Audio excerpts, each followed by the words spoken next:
This week's parsha is the most important parsha in the entire Torah. You may ask, why is this week's parsha the most important in the entire Torah? Well, let me tell you. Parashah Ha'azinu is a poem.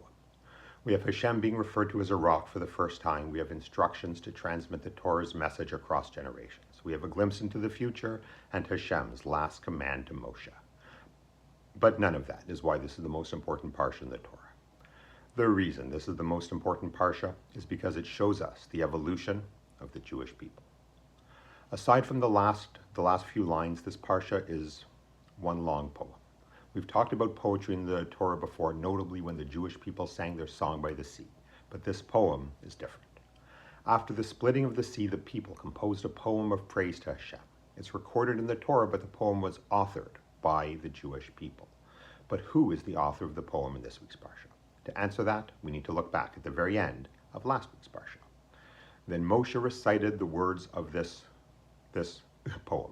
Okay, so Moshe composed the poem.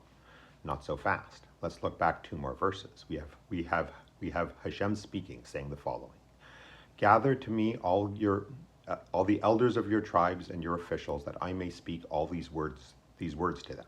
Yes, Moshe recited the poem, but it was composed by Hashem. This poem is of divine origin.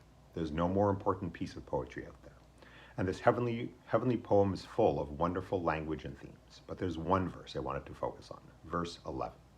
"Like an eagle who rouses its nestlings, gliding down to its young, so did Hashem spread wings and take them, and bore them along on pinions."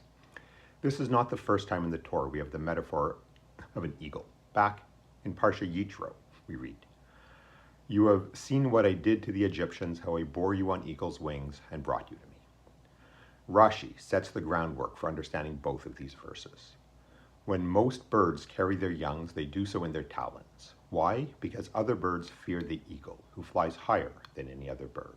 So the mother keeps its young below to protect them from the eagle. But not so with the eagle, who fears only the arrow, which comes from below. So the eagle carries its young on its back. "I bore you on eagle's wings" is one of my favorite descriptions in the Torah of the love between Hashem and the Jewish people. And seeing the same language at the giving of the Torah at Sinai and here as we're about to enter the land of Israel are nice bookends. But according to Nechama Leibowitz, perhaps these 2 eagle metaphors are actually different. In Yitro, the people are borne aloft on the eagle's wings as Hashem shelters his vulnerable new nation in the wilderness. But in Ha'azinu, young eagles are raised up by beating wings as Hashem teaches his children how to fly. The eagle metaphor in Yitro describes the relationship between Hashem and the people in our infancy, while Ha'azinu captures the maturing relationship as the people are about to enter their land. Hashem is always protecting us, but at the same time is pushing us to spread our own wings and take flight.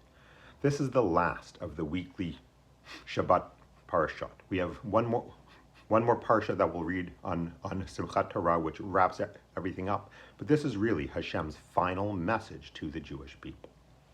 You're ready. It's now up to you to fulfill your potential, to confidently take possession of the land and to fearlessly establish yourself as a light unto the nations.